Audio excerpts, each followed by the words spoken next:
माफ कीजिएगा, मैं लौटूंगी आपके पास। इस वक्त हमारे साथ पूर्व सेना अध्यक्ष जनरल विक्रम सिंह जी भी, और उनसे हम बातचीत करेंगे, वो हमारे साथ जुड़ चुके हैं। जनरल साहब, बहुत स्वागत है आपका आज तक पर। और मेरा सीधा सा सवाल आपसे ये है, इस वक्त एक बड़ी बैठक चीन के साथ फिर से चल रही है। आपको लग रहा है कि बातचीत के जरिए एक बेहतर समाधान की दिशा में हम आगे बढ़ेंगे, या फिर प्रधानमंत्री नरेंद्र मोदी ने जो बातें कही हैं कि हमारे जवानों का बलिदान व्यर्थ नहीं जाएगा, इसके मायने क्या हैं?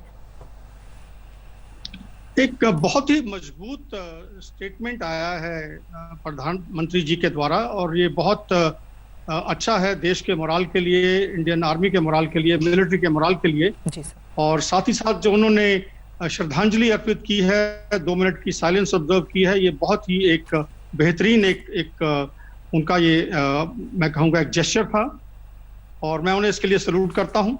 जहां तक सवाल है उनकी स्टेटमेंट का, देखिए उन्होंने अपनी स्टेटमेंट के अंदर एक मैसेज दिया है चीन को एट द नेशनल लेवल कि देखिए हम भाईचारा चाहते हैं, हम हर जो हमारे प्रॉब्लम्स हैं उसको हम भाईचारे के साथ में रिजॉल्व करना चाहते हैं, लेकिन अगर कोई हमारी जो सॉवरेनिटी है, इंटेग्रिटी है, उसके ऊपर कोई आंख डालेगा तो हम फोर्स का इस्तेमाल करने से हम नहीं जूझेंगे। बिल्कुल। तो वर्ड्स टू दैट इफेक्ट। तो I think it's a very strong message उन्होंने दिया है, जो कि मैं पहले बता रहा था, लेकिन मेरा इंडिया टुडे के साथ में वो कम्युनिकेशन थोड़ा डिस्टर्ब हो गया था कि देखिए ये जो मिलिट्री स्ट्रेटजी है वो इवॉल्व होती है, जो स्टेटमेंट्स आते हैं डायरेक्टली, जो एक आदेश दिए जाते हैं फौज को, और फौज जो प्रधानमंत्री जी, डिफेंस मिनिस्टर और बाकी जो कैबिनेट मिनिस्टर्स हैं, उनकी जो वो स्टेटमेंट्स देते हैं मीडिया के अंदर आके, उसको मद्देनजर रखते हुए मिलिट्री स्ट्रेटजी इवॉल्व होती है। तो एक तो चीज ये है कि उन्होंने बता दिया है कि देखिए जो फोर्स है ये एक ऑप्शन है। इसका मतलब ये है कि चाहे वो नीचे टेक्टिकल लेवल पे है, चाहे वो ऑपरेशनल लेवल पे है, चाहे वो हाईएस्ट लेवल के ऊपर है, अभी ऑप्शंस ओपन हैं। लेकिन आपको मैं इतना बता दूं कि उनके जो उनका बयान था उसमें यह भी एक संदेश था इन अ वेरी सटल मैनर कि देखिए हमारे दरवाजे खुले हैं डिप्लोमेसी के साथ में, अगर आप इसे रिजॉल्व करना चाहते हैं तो कोई प्रॉब्लम नहीं है। इन अदर वर्ड्स, फोर्स का इस्तेमाल जो है वो as an instrument of last resort किया जाएगा। अभी जो कार्रवाई नीचे ग्राउंड के ऊपर हो रही है, जहां तक इंफॉर्मेशन आ रही है, हमने भी उनके 43 जो 43 उनके हमने पीएलए के जवान मारे हैं जी। तो यकीनन जो हमारे जवानों ने जो मुंह तोड़ जवाब दिया है बहुत ही आले दर्जे का है। बहुत अफसोस है कि हमारे बहुत बड़ी खबर सर आ रही है, बीच में आपको रोकते हुए। भारत और चीन के विदेश मंत्रियों के बीच फोन पर बातचीत हुई है। भारत और चीन के विदेश मंत्रियों के बीच, यानी कि यहां से हिंदुस्तान की ओर से एस जयशंकर और चीन के विदेश मंत्रियों के बीच आपस में बातचीत हुई है। जनरल विक्रम सिंह, बातचीत के जरिए भी मामले को हम सुलझाना चाहते हैं, और प्रधानमंत्री ने भी कहा है कि देखिए डिफरेंसेस को हम डिस्प्यूट पे तब्दील नहीं करना चाहते, लेकिन अगर कोई उकसाएगा तो उसका माकूल जवाब देने में भी हिंदुस्तान पूरी तरह से सक्षम है। देखिए अभी ये मैंने जैसे पहले बताया, ये दरवाजे खुले रहेंगे, जहां तक डिप्लोमेटिक चैनल्स ऑफ कम्युनिकेशंस हैं ये चलते रहेंगे, साथ ही साथ मिलिट्री के चलते रहेंगे। जैसे आज मीटिंग चल रही थी 2 मेजर जनरल्स के बीच में, तो ये मिलिट्री लेवल्स के ऊपर, डिप्लोमेटिक लेवल्स के ऊपर ये कार्रवाई चलती रहेगी। लेकिन साथ ही साथ जिस प्रकार से प्राइम मिनिस्टर ने आज दिया है, बयान दिया है, उनके बयान को मद्देनजर रखते हुए सेना आप देखेंगे जो कि ऑलरेडी कर चुकी है, सेना की जो मोबिलाइजेशन है वो हो जाएगी और वो चौकन्ना हो जाएगी और ज्यादा, ताकि कोई ऐसी कॉन्टीजेंसी पैदा ना हो जाए जिसके अंदर we are found wanting. So from that point of view army build करेगी और at a position of advantage रहेगी अभी कोई भी कार्रवाई करने के लिए। एक और सवाल मेरे मन में है, आप चूंकि पूर्व सेना अध्यक्ष रहे हैं, आपको बेहतर इतिहास के बारे में भी हिंदुस्तान और चीन को लेकर जानकारी है। अगर तनाव का वक्त हो, जब हमारे 20 सैनिकों की शहादत हो और वहां से 40 से ज्यादा सैनिक मारे गए हों, एक ऐसे वक्त में जब विदेश मंत्रियों के बीच आपस में बातचीत होती है, तो किस तरह से आगे की राह को तय करने की दिशा में अपने कदम आगे बढ़ाए जाते हैं, क्योंकि दोनों देशों के बीच इस वक्त तनाव का माहौल है। देखिए बेसिक फंडामेंटल प्रिंसिपल जो स्ट्रेटेजी का जिंदगी में होता है वो है hope for the best but cater for the worst, simple as that. I think इस स्टेटमेंट के अंदर मैंने आपके सवाल का जवाब दे दिया है कि क्योंकि अभी जो हमारे एक्सटर्नल अफेयर्स मिनिस्टर हैं वो बातचीत कर रहे हैं, तो एक होप है, लेकिन होप मैंने हमेशा बोला है स्ट्रेटजी नहीं होती है। तो while we are hoping for resolution through dialogue, हमें तैयारी करनी है वर्स्ट कॉन्टीजेंसी के लिए कि अगर ये एस्केलेट करता है तो हम अपनी मजबूत जमीन के ऊपर हों मुंह तोड़ जवाब देने के लिए। जनरल सिंह, चूंकि इतिहास की पन्नों को भी खंगाल के देखने की जरूरत होती है, 1962 में जिस तरह से हमें मात मिली थी, 1962 के हिंदुस्तान में और 2020 के हिंदुस्तान में चीन को लेकर अगर मैं अंतर करूं, किस तरह का फासला, फर्क देखते हैं आप, और हमारी तैयारी कितनी है अगर युद्ध जैसे हालात आगे आने वाले वक्त में बनते हैं तो? अभी बहुत अंतर है। देखिए, हमारी जो आर्मी है ये 62 लड़ाई के बाद में ये बहुत ही एक अकाउंटेबल, एक रिस्पॉन्सिव, एक बड़ी potent element of national power बन चुकी है। और ये पूरी दुनिया के अंदर इसकी सराहना लोग करते हैं। जैसे मैं यूनाइटेड नेशंस में रहा हूं 3 मिशंस के अंदर, जितने SRSG होते हैं, senior representative of the secretary general, वो इंडियन आर्मी के कंटिजेंट्स की हमेशा वो रिक्वेस्ट करते रहते हैं हिंदुस्तान को, क्योंकि वो जानते हैं हमारी सेना कैसी है। दूसरी बात ऐसे है कि देखिए, जो कम्बैट पार्क की जब हम बात करते हैं ना, तो आमतौर पे लोग करते हैं कि ठीक है, उनके पास में इतने जहाज हैं, हमारे पास इतने जहाज हैं, उनके पास इतने टैंक हैं, हमारे पास इतने टैंक हैं। बिल्कुल। देखिए, सबसे जो अहमियत वाला जो एक पहलू है, मैं कहूंगा एक अंग है कम्बैट पार्क का, वो है सिपाही जवान, और दूसरा है लीडरशिप। ये दोनों आले दर्जे के हैं इंडियन आर्मी और इंडियन मिलिट्री के अंदर। और इसका कारण ये है, मैं आपको पहले कह चुका हूं कि जंगे मैदान के अंदर जो प्रॉक्सी वॉर चल रहा है J&K के अंदर, हमारे जितने जवान हैं वो सब बैटल हार्डन्ड हैं आज। और ये एक हमारा फोर्स मल्टीप्लिकेशन का एक एंगल है, हमारे पास ये एक असेट है। और चीन को पता है इसके बारे में। देखिए, वियतनाम के बाद में वहां भी हारे थे, इनको मुंह तोड़ जवाब मिला था। इनकी सेना ने कोई जंग नहीं देखी है, इनका कंस्क्रिप्शन चलता है, इनके जो लीडरशिप है बहुत ही कमजोर लेवल की है, तो मुंह तोड़ जवाब तो उनको मिलेगा। तो ये सिर्फ टैंक या टैंक, हाँ, लेकिन सिर्फ इतना बोलना चाहूंगा कि हमें थोड़ा अभी आंखें अपनी खोल के रखनी है। हमें देखना है कि क्योंकि इनका स्ट्रेटेजिक पार्टनरशिप है पाकिस्तान के साथ में, पाकिस्तान कोई ऐसी सिचुएशन क्रिएट ना करे, ऐसी कोई जगह के ऊपर, हमारा जो सियाचिन है, लाइन ऑफ कंट्रोल है, और कई इलाके हैं, उसके अंदर हमें थोड़ा चौकन्ना रहना पड़ेगा। साथ साथ नॉन किनेटिक अरीना जो है, जिसके अंदर साइबर वॉरफेयर आ जाता है, जिसके अंदर नॉन एट्रीब्यूशन रहता है कि जो भी कार्रवाई करता है वो पता नहीं चलता है। जैसे आपने देखा वो स्टक्सनेट का जो अटैक हुआ था ईरानियन जो उनकी न्यूक्लियर फैसिलिटी के ऊपर, वो आज तक किसी को पता नहीं चला किसने किया। कुछ लोग कहते हैं अमेरिका ने किया, कुछ कहते हैं कि इजराइल ने किया, उसका पूरा पता नहीं अभी तक। तो नॉन एट्रीब्यूशन के कारण cyber warfare non kinetic operations के अंदर खास अहमियत रखता है। उसके अंदर हमें थोड़ा अपना गौर करना पड़ेगा, और हमारे जो प्रोटेक्टिव मेजर्स हैं उन्हें हमने थोड़ा मजबूत करना पड़ेगा। और जब चीन जैसा धोखेबाज पड़ोसी हो तो बहुत ज्यादा जरूरी होता है कि वो तमाम एहतियात हम जरूर अपनाएं, बातचीत भी जारी रहे और दूसरी तरफ हमारी तैयारी भी पूरी रहे। लेकिन जब चीन की ओर से एक तरफ बातचीत की जाती है और दूसरी तरफ से ये कहा जाता है कि गलवान हमारा है, ऐसे में हिंदुस्तान क्या करे? देखिए, मैं तो सिर्फ इतना कहूंगा कि ये उनकी जो नेशनल स्ट्रेटजी रही है, ये उसका एक बड़ा इंपॉर्टेंट मूल सिद्धांत है, डिसेप्शन। और उनके एक स्ट्रेटजिस्ट हुए हैं जिनकी वो art of war soon Tzu ने लिखी हुई है, उसके अंदर डिसेप्शन के बारे में बहुत लिखते हैं। अगर आप पढ़ें उसको, उस किताब को मैंने काफी डिटेल में उसको पढ़ा हुआ है, आर्ट ऑफ वॉर। उसके अंदर डिसेप्शन जो है वो एक खास उनका पहलू है जिसका वो इस्तेमाल करते हैं अपनी नेशनल स्ट्रैटेजी और also in their military strategy. So हमें वो अपना जरा ध्यान रखना है कि हमें ये सरप्राइज ना कर सकें अगली बार, और हम इन्हें मुंह तोड़ जवाब दे सकें।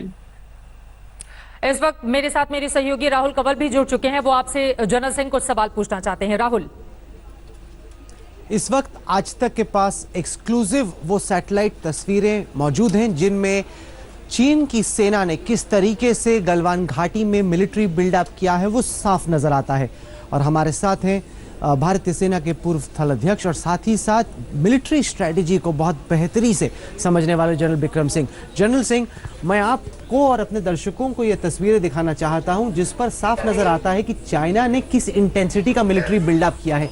ये है गलवान घाटी, आपको अपने कैमरे पे साफ नजर आ रही है किस तरीके से चाइना ने कम से कम यहाँ पे 200 स्ट्रक्चर, हमने बैठ के गिने 200 स्ट्रक्चर, जिसमें कुछ हट्स हैं, कुछ टेंट्स हैं, कुछ व्हीकल्स हैं, कुछ गाड़ियां हैं और साथ ही साथ कुछ एम्यूनिशन डिपो हैं। ये एक बिल्डअप है और उसके आगे अगर आप नदी के किनारे किनारे आते रहते हैं तो एक और बिल्डअप आपको नजर आता है। तो गलवान घाटी में लाइन ऑफ एक्चुअल कंट्रोल के बेहद नजदीक 2 बड़े मिलिट्री बिल्डअप चीन की तरफ से नजर आते हैं। जो लड़ाई हुई भारत और चीन की सेना के बीच में वो इस वजह से हुई कि चाइना ने प्रॉमिस किया था कि वो PP-14 पेट्रोल पॉइंट 14 से पीछे जाएगा, जबकि चाइना पीछे नहीं गया।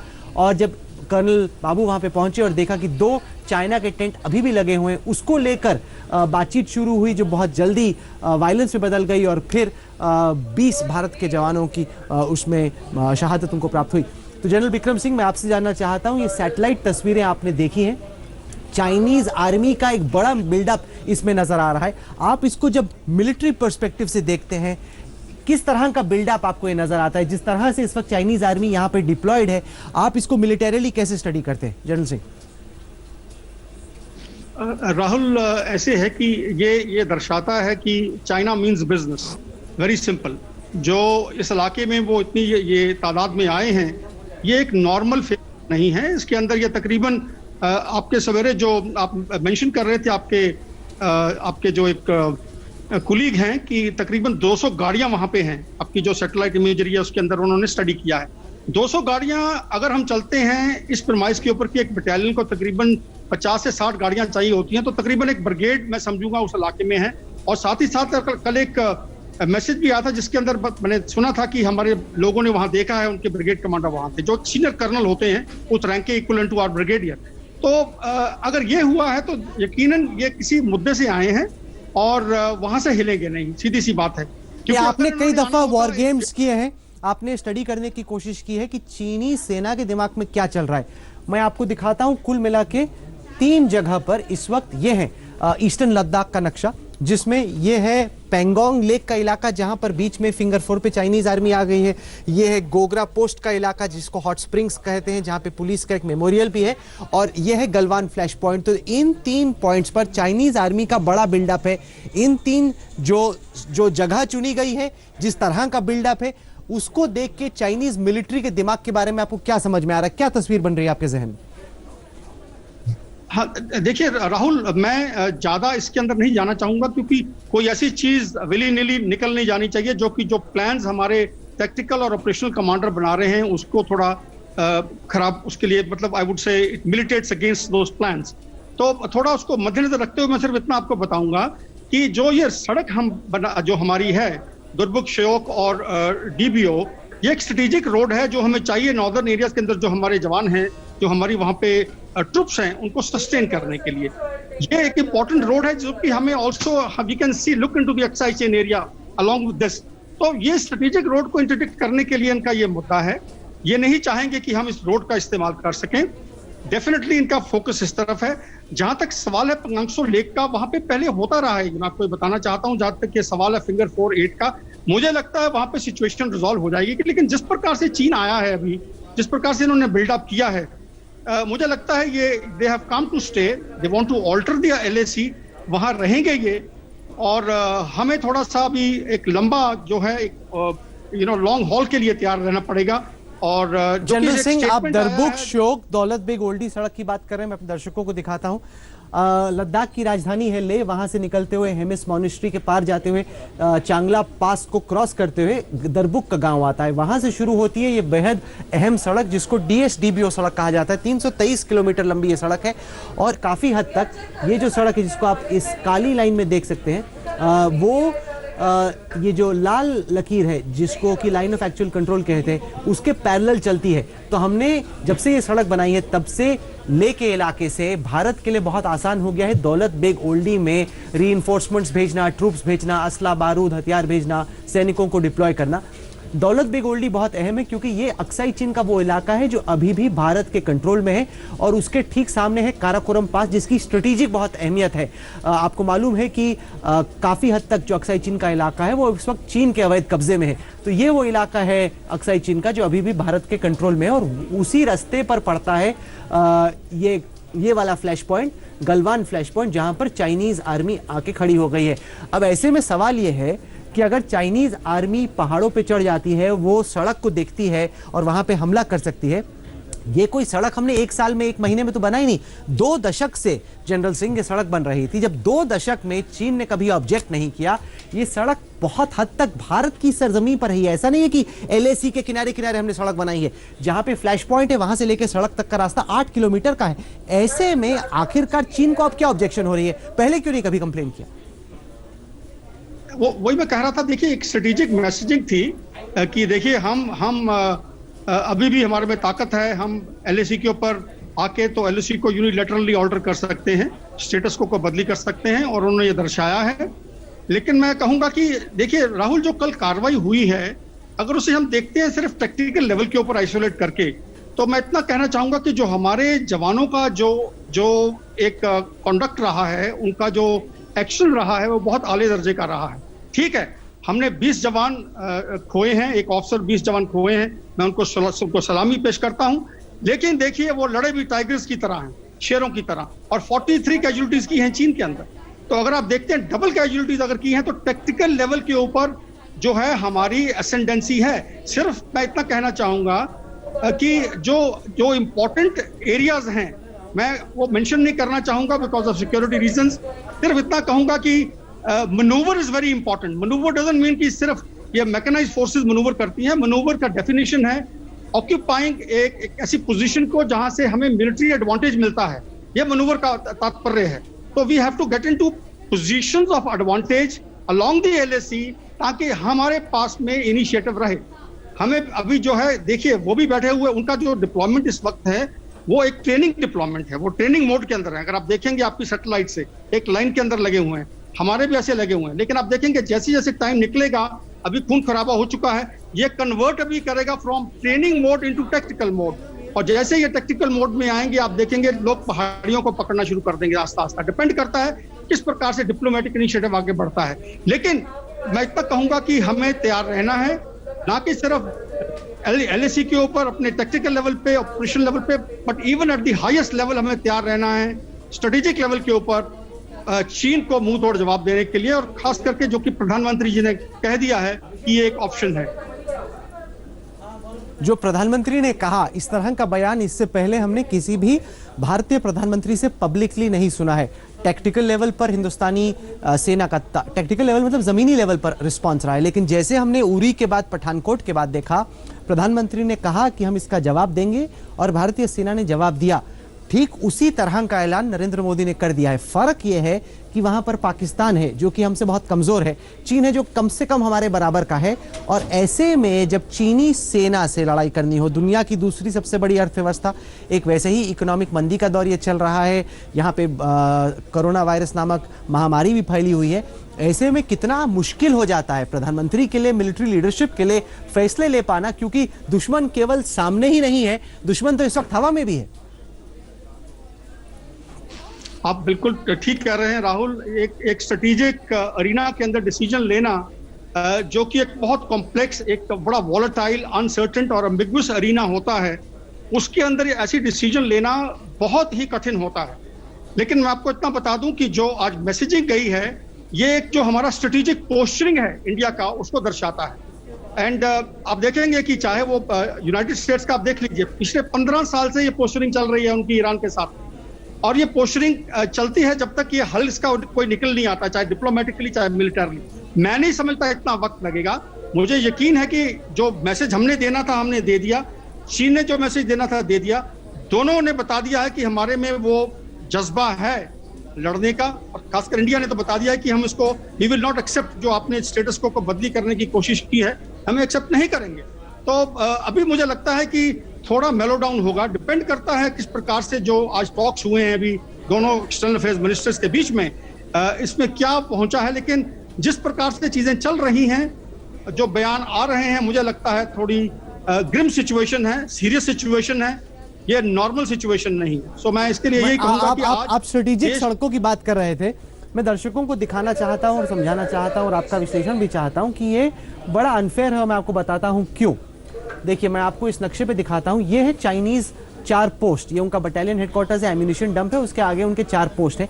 ये काली लाइन दिखाती है चाइनीज सड़क, जो कि सीधे सीधे गोगरा पोस्ट के बहुत नजदीक, चाइनीज के ही साइड पे, लेकिन गोगरा पोस्ट के बहुत नजदीक आ जाती है। और उसके किनारे किनारे चाइना अपना जो पेट्रोलिंग का काम है वो गाड़ियों पे करता है। हमारी जो सड़कें हैं वो इतनी नजदीक है नहीं। मैं आपको दूसरे मैप पे दिखाता हूँ।